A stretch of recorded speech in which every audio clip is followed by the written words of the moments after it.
I'm Sarah Starr, and this is your space weather forecast for the day. Today, we are talking about the magnetic fields being weakened, and we are also talking about a near X-class flare that is going to be affecting us. But before we get into the sun, let's talk about the planetary alignments and what you're going to be experiencing today. Today, our moon is in Cancer, which is its rulership, meaning we're going to have all of the emotions today. So all the new ideas that we have been working with, we kind of want to halt because it doesn't seem super appealing today. Instead, today, you would rather stay in the background of what is familiar because we're overly attached on how things have been or how they presently are right now. So new things, at least today, can feel a little bit much, a little bit overwhelming. And it doesn't help because we have Venus and Saturn that are being squared right now. So what that means is creating a darker mindset yet again, and your focus isn't really there. So you have this feeling of needing to put up walls and boundaries today because it's so overwhelming until you finally feel more uplifted to take those new ideas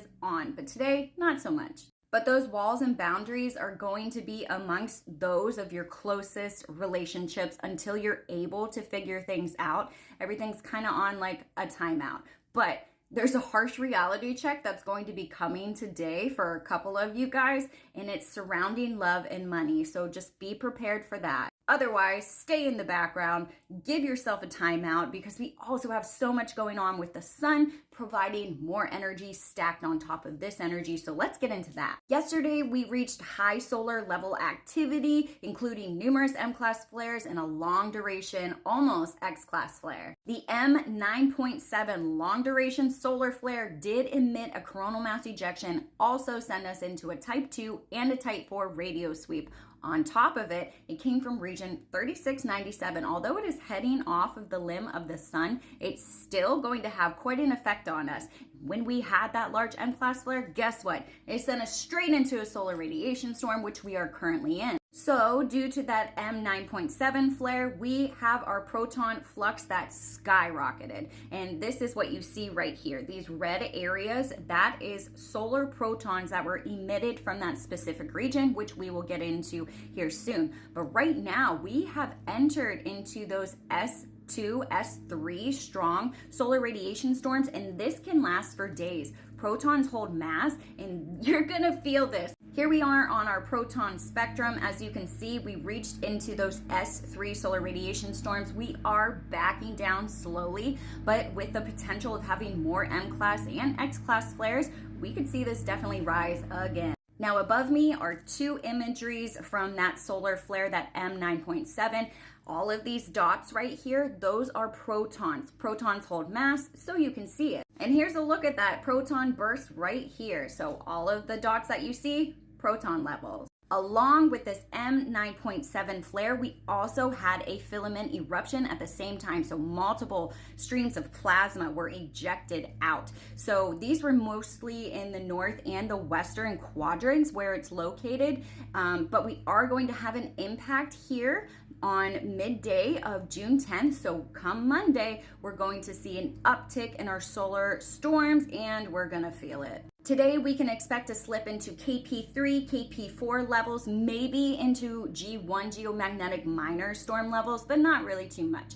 Now tomorrow, same exact thing, dipping down, and then here we go. June the 10th, we're going to see that impact. A G2 or G3 geomagnetic storm will be on its way. So remember, midday on the 10th, we will see that CME impact here. So we are expecting those G2, maybe G3 strong geomagnetic storms. Now here's a look at our sun. As you can see, we have numerous sunspot regions. Only a couple, actually one, is really predicting that we have something large, which is where we had that M9.7 flare, 3697. This region gave us so many X-class flares and M-class flares. Still, since it came on the sun, it is still in beta, delta, and gamma range, about the same exact size, same number of sunspots, but the proton percentage has went up a lot. Because of the solar radiation storm we are in, if it produces anything else, we have a very large chance of staying in those regions or reaching higher.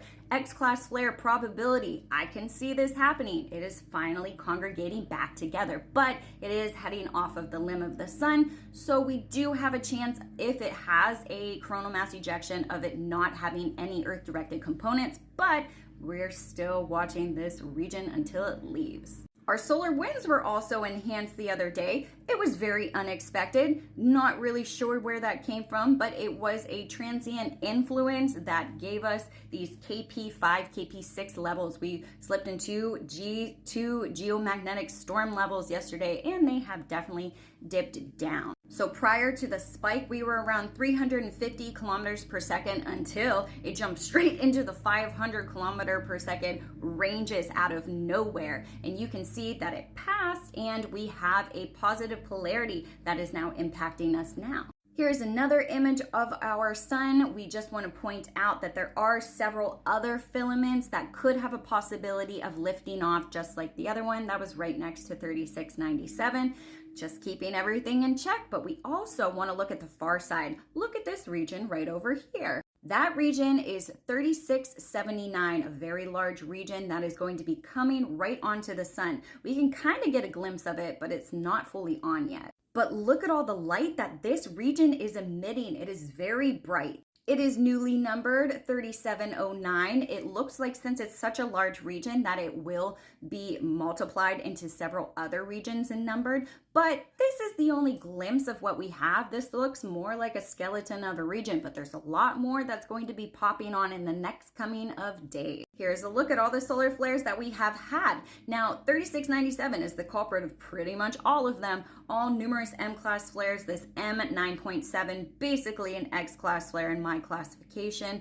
We have to watch out for this region because we are having Earth-directed components. Now, our X-class flare probability, 10%, pretty much a little bit more just because of 3697. We're getting some M-class flares, obviously, and C-class flares are expected. So how about all of that energy coming into play? Yes, we want to stay in the background. Yes, we really don't want to try anything new right now. And it's really hard when we have really dense energy that's pressing upon us with the anxiety, with the triggers expected. So it's not a bad idea to ground yourself, do your self-care, and just work on you. So let me know in the comments how you're feeling, what you have been experiencing, and what you expect to come in the next coming of days. Do you think we're going to get an X-class flare? Do you think that we're going to have more filament eruptions? Of course we are, yes, obviously. But the X-class flare probability, that's the question right now. I'm Sarah Starr, and this is your space weather forecast for the day. Love ya.